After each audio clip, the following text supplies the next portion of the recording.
as the sun dipped below the horizon, casting eerie shadows across the walls of my empty house. I couldn't shake the feeling of unease that settled over me. My parents were out for the evening, leaving me home alone for the first time. At first, I tried to distract myself with movies and snacks, but as the night wore on, a sense of dread began to creep into my bones.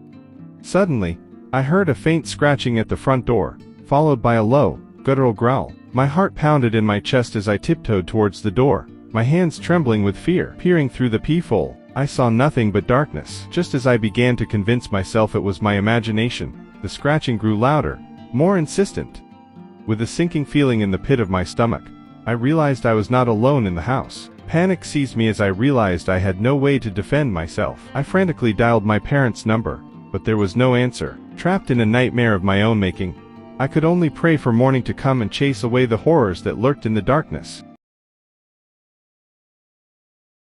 The house was eerily silent as I sat huddled on the couch, my eyes darting nervously around the room.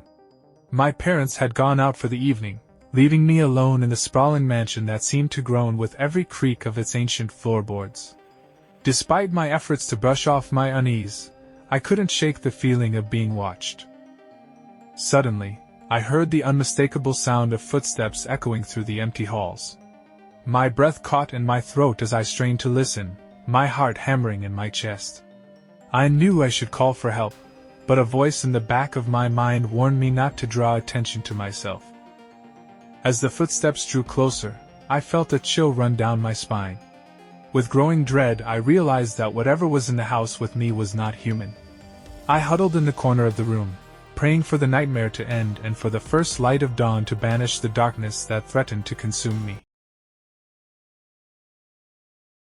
The clock ticked ominously as I sat alone in the dimly lit kitchen, the silence broken only by the occasional creak of the floorboards. My parents had left me home alone for the weekend, and with each passing hour, the emptiness of the house seemed to press in on me like a suffocating weight. Suddenly, I heard a soft whispering coming from the hallway, like the rustle of leaves in a gentle breeze. My heart raced as I crept towards the source of the sound, my footsteps echoing in the stillness. As I rounded the corner, I froze in terror at the sight that greeted me. Standing before me was a figure cloaked in darkness, its eyes glowing with a malevolent light. With a sinking feeling in the pit of my stomach, I realized that I was not alone in the house. Paralyzed with fear, I could only watch helplessly as the figure drew closer, its whispered threat sending shivers down my spine. Trapped in a nightmare from which I couldn't escape, I could only pray for the dawn to break and bring an end to the horrors that lurked in the shadows.